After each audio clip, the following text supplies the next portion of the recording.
Ada apa pepatah orang tua nih ya, menjapal di balian, manggalangai di balian. Itu.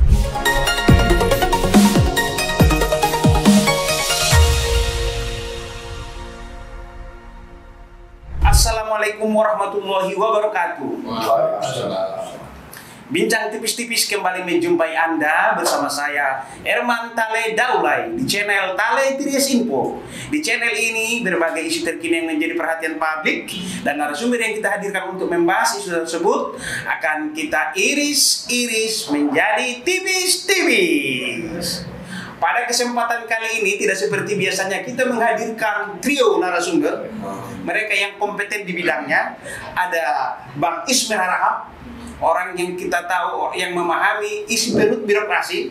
Beliau pernah sampai pada puncak birokrat sebagai sekda di Pemkab Kepulauan Seribu. Dan ada Bung Edi Junedi juga yang menapakai karir birokrasi dari anak tangga terbawah hingga pernah menjadi kadis pariwisata di DKI dan sekarang diberi amanat sebagai PJ Bupati Palas.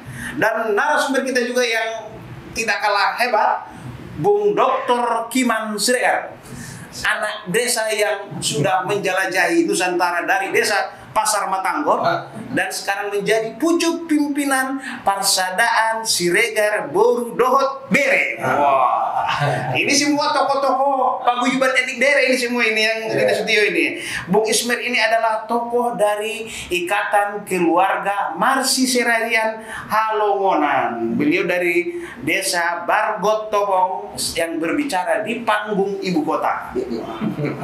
Kita langsung saja, tema kita kali ini adalah soal bagaimana agar paguyuban etnik daerah di perantauan ini bermanfaat ke daerah. Kita mulai dari Bung Kiman. Bung, Anda sebagai Ketua Umum PSBD Siregar Boru Bere dan juga adalah seorang akademisi dari IPB yang memahami sawit. Saya beri contoh dulu dah. Kita ini di Tabak Seri sekarang sawit lagi. Udah mulai malah sawah udah ditanami sawit sekarang. Tapi di sana cuma bisa jual tandan.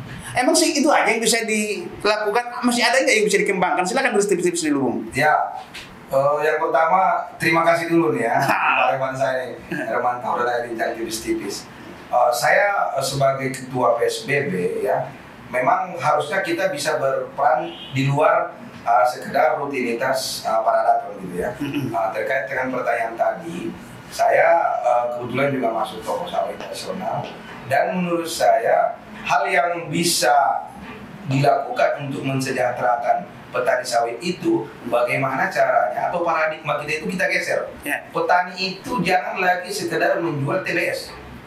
Selama petani itu menjual TBS, dia tidak akan menjadi petani yang kaya atau tidak akan pernah naik kelas. Bagaimana caranya? Harusnya petani sawit itu dia harus mulai menjual CPO. Ini memang perlu political will daerah. Saya sih melihat sebenarnya dengan dana desa. Kebetulan kita juga sudah membuat PKS mini ya, yang kapasitasnya misalnya 5-10 ton TBS per hektar per tahun. Itu harusnya bisa masuk pengusaha-pengusaha UMKM atau dana-dana desa gitu. Pada saat misalnya si petani itu dia sudah mulai berpikir menjual CPO, tidak lagi menjual TBS, maka kenikmatan sebagai pengusaha atau pebisnis sawit itu akan merata gitu. Lompatan hasil dari TBS ke nilai tambah berapa lompatannya itu, Bung Giman? Jadi gini, kalau kita sederhananya lah ya, sebenarnya kan TBS itu berapa sih? 1 kilo katakanlah 1.400 lah misalnya ya. Untuk menghasilkan 1 kilogram CPO itu, kita butuh sekitar 4-5 kilogram TBS. Tapi yang memainkan, yang menikmati harga di pasar global itu kan pabrik CPO, karena yang dijual kan CPO. Sekarang, tapi kan itu hanya di, makanya tadi saya sempat kita bincang-bincang di Palas berapa sih pabrik PKS-nya? Ya berarti mereka lah yang menikmati. Karena kalau tiba-tiba harga CPO-nya misalnya turun, mereka ke petani juga langsung turun harga TBS-nya. Tapi kadang-kadang misalnya tiba-tiba harga CPO naik, ada jeda itu untuk menaikkan harga TBS. Waduh. Iya kan? Kan marginnya di situ. Iya. Jadi keren. Tapi jangan salah, petani itu dia tidak akan pernah menjadi penjual CPO selama masih pola berpikirnya sekarang itu yang selalu diwacanakan baik nasional gitu ya, minimal pabrik PKS itu harus 30 ton TBS per hektar per tahun. Itu investasinya kan dia butuh 50 sampai 100 miliar kan gitu. Coba dong kita desain ya, kami sebetulnya sudah desain. Coba kita buat misalnya yang investasinya itu paling tinggi 10 miliar lah. Kalau satu pabrik sawit mini itu berapa hektar sawit untuk harusnya bisa mendirikan pabrik mini itu? Sebenarnya kan gini, prinsipnya kalau misalnya tadi butuh 5 kilo untuk 1 ton. Iya. Kalau misalnya kita buat misalnya yang 5 ton lah misalnya kan. Kan rendemennya sawit itu kan sekitar 20%. Ya kan, kalau saya misalnya butuh 5 ton TBS, anggaplah misalnya di kampung kita itu rata-rata misalnya per hektarnya itu bisa dia sekitar, kalau saya 20 ton gitu ya. Walaupun mungkin kadang-kadang 12 sampai 20 gitu ya. Ya harusnya kan dia misalnya punya lahan 100 hektar kan udah bisa. Iya kan? Sekarang kan dipatok, kadang-kadang dia harus punya 5.000 hektar. Iya. Enggak, kemampuan dana desa untuk bersinergi antar desa untuk mewujudkan harusnya bisa dong. Kayak kita di Baluta, ada berapa kecamatan? 12. Satu kecamatan kadang-kadang ada 15 desa kan? Iya, 14 desa, 15 desa. Anggap misalnya satu desa 1 miliar rata-rata. Berarti kan satu kecamatan bisa satu PKS mini dong. Oh iya. Iya kan? Iya kan? Iya. Jadi itu yang mau kita dorong di kampung kita itu. Kalau nggak salah ya mungkin sekitar hampir 500 hektar itu sawit. Tapi kita kan hanya petani aja. Berarti dari pencermatannya Bung Kiman Siregar ada potensi itu kita juga sangat besar. Bukan sulit berarti ya. Sangat besar. Bukan angan-angan. Bukan angan-angan. Dan saya kebetulan sudah cukup lama menyuarakan, ayo pemerintah mendukung PKS mini. Oke, Bung Ismail Rahab, bagaimana birokrasi menyambut obsesi itu? Terima kasih nih Pak Herman Taledo. Siapa badanku senior? Saya sebelum masuk ke birokrasi, tadi pertanyaannya Pak Herman Tale sebagai host tadi kan keterkaitan persadaan. Ya, itu maksudnya ya. Ini ada persan Siregar punya bicara seperti itu. Maksudnya gini, ini sebenarnya gayung bersambut mumpung ada beliau. Ya. Selama ini termasuk saya ada menurut saya yang komunikasi tersumbat. Bagaimana sebenarnya komunikasi, kita ingin berkomunikasi bagaimana yang terbaik untuk Baluta atau Palas gitu ya. Tapi selalu kita nggak dapat peluang itu untuk bisa berdialog. Mudah-mudahan dengan beliau, katakanlah walaupun dia di Palas, bisa saja kan merembet ke Baluta, melihat begini, oh saya juga akan dialog dong itu. Karena kita juga punya banyak potensi nih. Dari perantau ini menurut saya berbagai latar belakang ilmu ada, keahlian ada. Iya betul. Seharusnya kalau ini menjadi satu kesatuan sangat bagus. Tapi tentu antara perantau dengan yang di sana ingin katakanlah birokrat gitu. Ada kebersamaan, ada keterbukaan, saling mengisi. Tapi mengkritik boleh, tapi juga jangan menghujat. Tapi untuk solusi tidak apa-apa. Satu. Terus bagaimana dengan birokrasi? Saya beliau pas 2 hari dilantik ya, saya coba WA beliau. Kira-kira ini kalau bisa dimanfaatkan. Tapi menurut saya ini pengalaman saya ada perilaku birokrasi, terus postur anggaran gitu. Tapi karena pertanyaannya Herman Tale dari masalah perilaku birokrasi, sebenarnya birokrasi dari ujung ke ujung sama normalnya, aturannya sama. Tapi bagaimana kita, perilaku kita bagaimana untuk melakukan birokrasi itu? Kalau saya lihat sih, ini mohon maaf nih Pak PJ, saya walaupun saya belum melihat dengan fakta, tapi perilaku birokrasi kita di sana, ya menurut saya sih perlu ada perubahan menurut saya sih, kalaupun nggak bisa ada rasis, minimal harus ada konsep yang jelas. Ya. Yang kedua, birokrasi selama ini kan ada istilah, kenapa sih diperlambat, kenapa sih dipercepat kalau bisa diperlambat? Harusnya kan dibalik. Kalau bisa dipersulit, kenapa diperlambat kalau bisa dipercepat? Kan itu harusnya yang benar. Ya. Nanti monggo lah, nanti mungkin Pak PJ Bupati ini kan sudah hampir 6 bulan, ya 5 bulan, tahulah mungkin apakah yang saya WA usul saya itu ada benarnya atau tidak benarnya, mungkin bisa menjawab, saya nggak bisa jawab. Tapi saya dapat isu data-data itu ada. Terus bagaimana birokrasi itu harus baik, perilaku dulu, komitmen dulu. Yang kedua, saya belum lihat di sana standar pelayanan yang pabrik apa saja tidak jelas. Sehingga orang kalau mau ngurus bingung mau kemana. Iya, jelimet. Sehingga kalau invest, beliau kan juga pernah modal. Begitu orang kadang-kadang potensi modal di sana, Tapi begitu dia masuk ke birokrat, nggak jelas prosedurnya, nggak jelas standarnya. Dia kan? Iya. Ya udah dia mikir, oh ini babaliuk nih. Nah, maksud saya untuk perbaikan birokrasi ini tidak mudah, tapi bisa sepanjang komit. Udah, kalau saya sih susun dulu standar pelayanan publik untuk masyarakat kayak apa sih? Sehingga masyarakat kalau ngurus itu pengusaha kalau ngurus jelas mau kemana dia, transparansi biayanya jelas, waktunya jelas. Itu ya. Itu kira-kira. Nggak ada birokrasi sama aja, tergantung komitmennya. Oke, Bung Edi, bagaimana menyambut tadi Ya. apa kawan-kawan ini tadi, dambaan kawan-kawan ini agar daerah juga bisa antusias, berkelindan, bersambut, matching. Yang pertama tentu terima kasih sekali Ya. Pak Erban. Ya. Beliau senior dan mentor saya waktu di Oh, iya. DKI. Dan kapasitas Pak Dokter saya sudah nggak dilakukan. Saya cuma satu hal saja. Jadi ada istilah begini.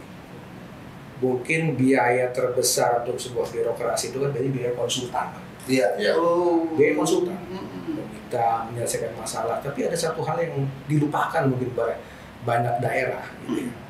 Misalnya contoh, Padang Lawas, Paluta, itu kan banyak talenta-talenta terbaik yang bertebaran di luar Palas Paluta yang mungkin, mohon maaf, tanpa dibayar pun bersedia untuk memberikan sumbangan kayak Bang Ismer lagi. Iya kan? Kalau kita undang pun harus dibayar pemau ini. Yang tadi disampaikan oleh beliau itu kalau dikuantifikasi mungkin itu nilainya berapa itu ide tadi gitu. Nah ini jadi saya kira memang kenapa talenta-talenta tadi tidak mau untuk memberikan masukan karena memang juga tidak diminta ataupun setelah memberikan nanti dianggapnya dibalik sebagai hal-hal yang kurang baik lah gitu.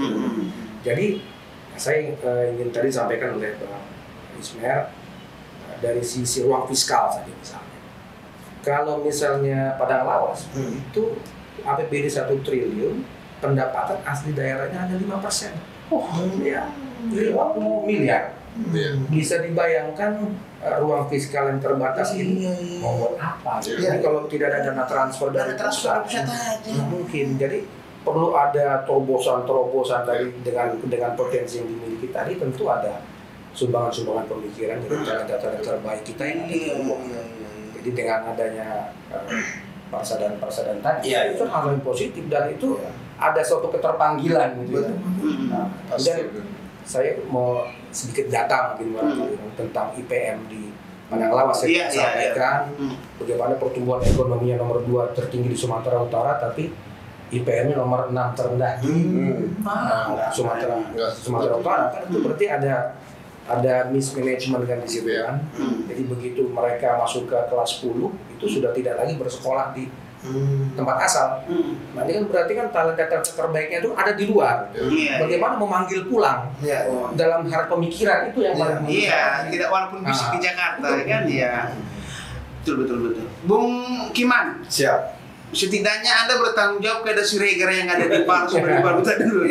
Bagaimana Siregar yang di sana yang ada di Kepal itu bisa Bung Kiman pindahkan ke sana dengan masuk pelatihan ataupun kalau ada sains gitu kan. Pelatihan kan nggak terlalu berat tapi kan lewat bisa digital kan sekarang udah ada teknologi. Gimana Bung Kiman soal itu transfernya itu? Iya, sebenarnya nih sebelum ke sana ya kita salut juga nih dengan Pak Reban Hermantale. Ini bagian daripada itu kan. Apa yang kita bincangkan sore ini nyampe nih nanti pagi di kampung kita kan. Cepat. Tapi di luar itu memang saya setuju tadi dengan mungkin ya Pak Wali sama Pak Ismer ya. Satu hal memang yang berat di Republik ini kan bersinergi. Iya memang Bersinergi dan berkolaborasi itu paling sulit kata yang sering kita ucapkan tapi sulit untuk kita implementasikan. Ada penelitian itu memang. Jadi bayangkan tadi, Betul. BAD-nya cuma 5%. Kan malu juga kita dong. Padahal pabrik sawit banyak di sana ya kan. Di sana, tapi jangan-jangan juga yang menikmati bukan Palas. Karena proses industrialisasi yang nggak di sana, jadi dari kampung kita itu hanya dikeruk aja gitu. Selama hilirisasi itu tidak ada di daerah kita, ya yakinlah kita nggak dapat apa-apa. Yang menikmatin kue istilahnya biskala segala macam itu kan hilirisasi, iya kan. Tapi kembali ke yang tadi ke pertanyaan Pak Reban ya. Bagaimana menggerakkan Siregar ini kan gitu ya? Setidaknya itu dulu. Ya memang mungkin kalau Siregar dalam arti sempit mudah digerakkan, ya kan.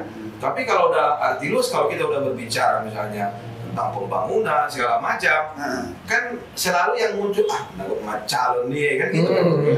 Ini dalam tanda petik budaya ini masih melekat. Nah, bagaimana sebenarnya memang menghapus ini? Ini memang butuh waktu. Saya sendiri kan tanpa kita ini pun kita bisa bikin festival oleh-oleh, ya kan? Ya, dulu kan kita buat. Makanya saya sekarang juga sebenarnya di daerah kita itu sebenarnya talenta-talenta tiga nih menurut saya Pak Reban ya. Anggaplah saya sebenarnya memimpikan ya kemarin juga ke Bupati sebelumnya Bang Sarul Pasaribu saya sudah pernah bicara. Harusnya Tabak Seli itu bersatu bikin kawasan industri. Itu saya udah buat roadmap kawasan industri. Coba tipis-tipis dulu itu, sedikit aja. Iya. Karena di tempat kita hampir ada semua. Kan untuk membuat kawasan itu kan yang paling susah kan resources. Kita resources ada. Iya kan? Tapi misalnya contohnya air. Sukabumi aja bisa produksi air mineral se-Indonesia. Iya kan? Kok di kita nggak bisa? Airnya banyak. Bersih lah. Iya kan? Coba kita pemainnya gitu loh. Biodiesel, minyak goreng, ya kan? Pertanian sawah, coba kita pemainnya. Industri energi terbarukan, PLTA kita itu banyak kan gitu ya. Coba kita pemainnya kan gitu. Tapi ini memang nggak bisa dijangkau kalau hanya masih kita terpencar-pencar kan. Termasuk juga Parmargaon ini. Kan itu yang mau kita harapkan sebenarnya. Tapi inilah kembali gini lah. Kan kembali lagi kayak saya nih, saya juga punya beban ini kan. Anggaplah misalnya kita kan dari kalangan ya menengah lah ya, nggak juga muda kali, nggak juga tua kali kan. Kan kita juga coba merangkul nih. Tapi kan ada persadaran itu sampai kemarin katanya itu terus itunya kan gitu ya. Kan perlu regenerasi kan gitu kan. Nah, saya kira memang ini Pak Reban. Jadi forum-forum seperti ini perlu terus kita wacanakan karena saya setuju ide itu sebenarnya kalau dipertemukan itu pasti menjadi sebuah program eksekusi yang menarik gitu. Tapi dari sisi resources, dari sisi SDM, kita nggak usah ragu lah di kampung kita. Kawasan kita luas banget, ya kan? Jadi ya apalagi coba katanya di Natal itu bisa kita sebenarnya buat itu untuk nanti pelabuhan yang bisa menjangkau ke dunia internasional. Nah ini kita butuh teladan yang bisa ada bom yang menjadi leader gitu aja. Kita butuh itu aja sebenarnya. Kalau saya misalnya sebagai Ketua Siregar mungkin masih relatif muda, ya kita full support aja nih.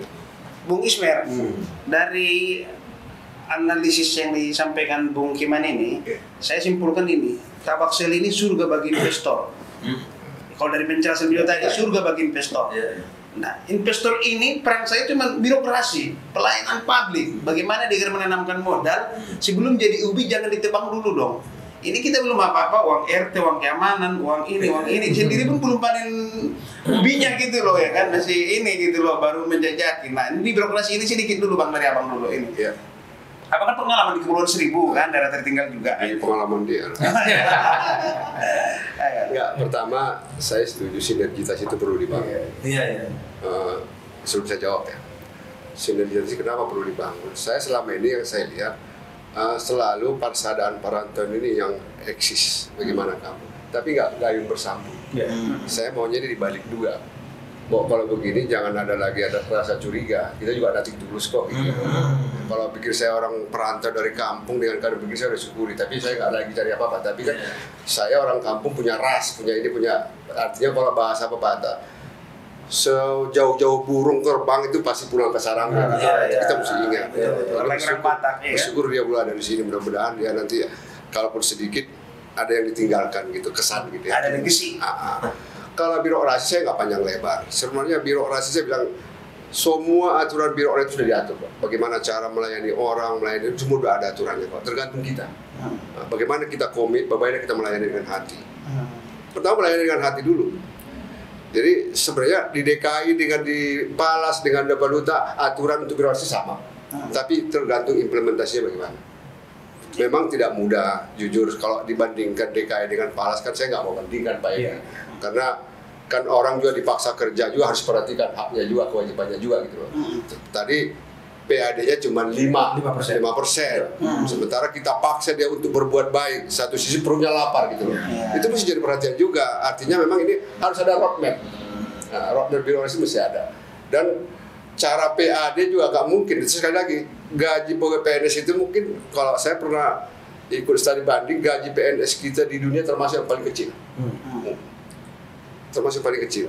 Tapi orang luar heran, kok gajinya kecil bisa mobil ada 4, ada 5. Sehingga ada naik, ya pegawai Republik Indonesia, pegawai yang diridhoi Allah Subhanahu Wa Taala. Artinya kan itu kata akhir ya. Tapi minimal sebenarnya bicara birokrasi, bicara orang yang melaksanakan, kan birokrasi ini monopoli, nggak ada yang bisa melayani masyarakat kecuali birokrasi. Nah sekarang tergantung manusia ini, saya akan monopolikah dengan mempersusah orang, atau saya monopoli dengan mempermudah orang. Saatnya standar pelayanan publik bisa jelas. Dia beliau ahlinya, Oke, sekarang Bung Edi langsung sebagai penutup. Dalam berbagai kesempatan Bung Edi itu menyampaikan kita punya modal sosial. Masyarakat Tabaksel itu ramah-ramah katanya. Beliau juga lagi menggelar acara maradat makumur, lagi digelar. Itu kan modal sosial itu, Bung. Karena matamahan makobar, sendiri muko, pasti ratini jala katanya kan, pasti bersambung walaupun tadi Siregar, anak burunya sama berenya dapat nanti tidak Siregar gitu teman. Gimana Bung soal itu? Ada pepatah orang tua nih ya. Menjapal di balian, mangalangai di balian. Itu lah yang katanya. Sejauh-jauhnya katanya. Iya. Cari makan di luar. Iya. Balik lagi untuk nanti membangun kampung. Oke, udah isi semua udah terangkum semua itu. Demikian bincang tipis-tipis. Ya, demikian bincang tipis-tipis dengan tokoh ternama dari Tabaksel. Ada Dr. Kiman Siregar. Terima kasih Pak. Seorang akademisi dari IPB, dan Bang Ismer Harahap yang kita kenal pernah menjadi wakil bupati di Kepulauan Seribu DKI Jakarta, yang masa kecilnya dulu getir hidupnya. Parmalu. Ya, terus mengangon bebek, hampir bisa sekolah jalan kaki berlumpur-lumpur semua udah diirikan beliau lah. Itu juga. Dan Bung Edi Harahap ini orang yang mencurahkan segala perhatian agar untuk meletakkan dasar-dasar standar pembangunan di Palas. Apalagi ini beliau ini orang yang berkah dan beruntung, saya bilang ini bertangan dingin. Baru beliau jadi bupati satu-satunya presiden Indonesia sedang merdeka dikunjungi oleh Presiden Jokowi. Sampai bertemu kembali. Assalamualaikum warahmatullahi wabarakatuh.